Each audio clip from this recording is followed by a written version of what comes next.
Makinis, manipis, minsan, madungis, pero masarap. Mwah! Ikis.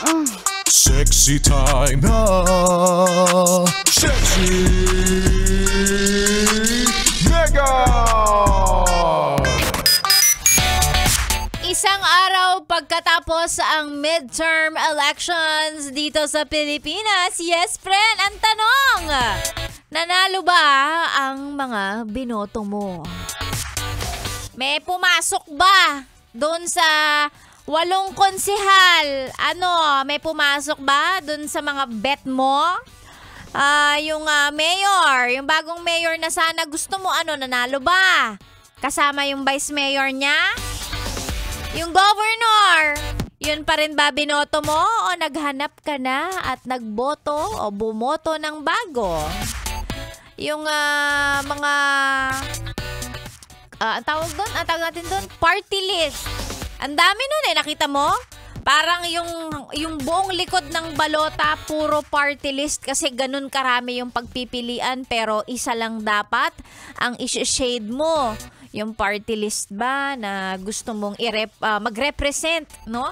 Sa particular na sektor ng lipunan. Pumasok ba? Yung ba? Pasok? Yung senators, 12 yon. Yung 12 ba na binoto mo? Pasok din? Pasok ba dun sa Magic 12 na nangunguna sa survey? Yan, sinasabi ko sa'yo, ha? Hindi ako nagkulang sa paalala.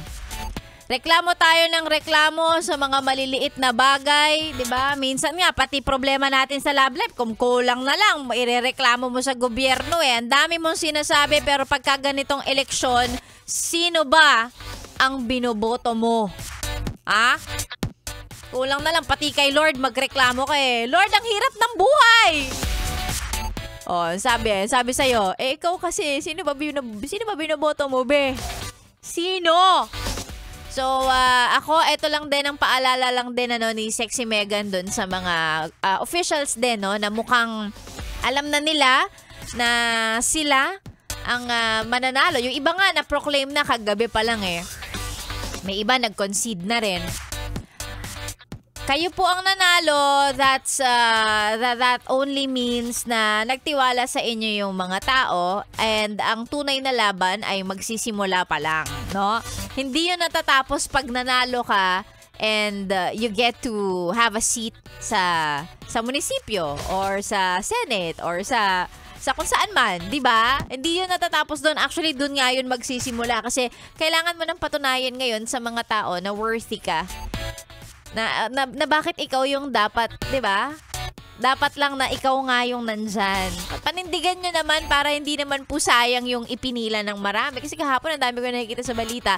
Umupo tayo sa DZRH nung hapon. Ang daming balita na ang haba ng pila, ang daming nainitan, may iba pa nga, di ba? Inatake pa sa puso pagkatapos bumoto. Hindi natin alam kasi yung conditions habang, 'di ba, naghihintay ka ng turn mo makaboto, makapasok sa presinto. Ang dami ang hirap. So, kayo pong nanalo, patunayan nyo naman po na worthy kayo dun sa pagod na experience namin kahapon. Ano po? Yan. And of course, congratulations dun sa mga nanalo at sa mga hindi nanalo na meron namang magandang intensyon sa pagtakbo nila. Baka hindi pa time, 'di ba? Or maybe hindi yun yung para sa inyo. There's always ways, kung paano tayo makakatulong. Yun lang din naman yun. So again, congratulations po sa lahat ng mga nanalo. Patunayan nyo po na karapat-dapat po talaga kayo dyan. Wow! Ganun. Sexy Megan po ang niyong kasama. Opo, tayo na naman ang magkakasama. Tuloy-tuloy hanggang mamayang tanghali. Sa mga gusto magpa-shoutout, isend lang sa ating Facebook page. Mamaya babasahin ni Sexy Megan yan. Ako na po ang niyong kasama. Dito lang yan, syempre, sa stasyong Ikaw ang Number 1. This is 101.1 Yes FM. Solid!